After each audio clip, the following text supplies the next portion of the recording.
નમસ્કાર દર્શક મિત્રો, લોક સામના ન્યૂઝમાંથી હું ભારતી સોલંકી આપનું હાર્દિક સ્વાગત કરું છું। હવે ગાંધીનગરથી જોઈએ અમારા રિપોર્ટર નારાયણભાઈ પંચાલ સાથે આજના મુખ્ય સમાચાર। જામનગરથી ગોવા ગામમાં યાત્રાધામ અયોધ્યા શ્રી રામચંદ્ર ભગવાનના સાયકલ પ્રવાસ દ્વારા દર્શન જતા રામભક્ત પરસોત્તમ બાવરી ગાંધીનગર જિલ્લાના કલોલ શહેરમાં જામનગરથી તારીખ 14/7/2025 રોજ હાઈવે ઉપરની સિદ્ધબાદ હોટલની સામે ઓવરબ્રિજ નીચે આવી પહોંચતા તેમનું કલોલ તાલુકા પંચાયતના પ્રમુખ શકરાજી ઠાકોર અને તાલુકા પંચાયતના સભ્યએ ફૂલહારથી ભવ્ય સ્વાગત કરી તેમનું સન્માન કરાયું હતું। જામનગરથી ગુરુ પૂર્ણિમાના દિવસે સવારે 10 વાગે સાયકલ ઉપર સરકારની ઓપરેશન સિંદૂરમાં મળેલ સફળતા ભાગરૂપે આ પ્રવાસનું આયોજન કરાયું હતું, જેઓનું આ 5 દિવસ દરમિયાન રસ્તામાં આવતા શહેરો અને ગામડાઓમાં તેમનું રામ ભક્તો દ્વારા સ્વાગત કરાયું હતું।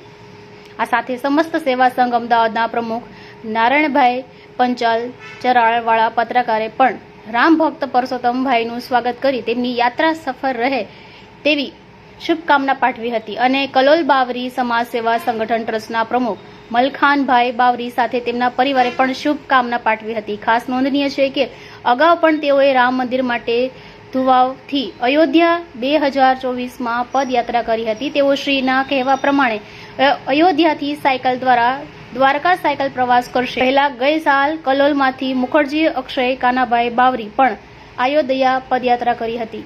હવે ફરી મળીશું એક નવા સમાચાર સાથે, ત્યાં સુધી જોતા રહો લોક સામના ન્યૂઝ।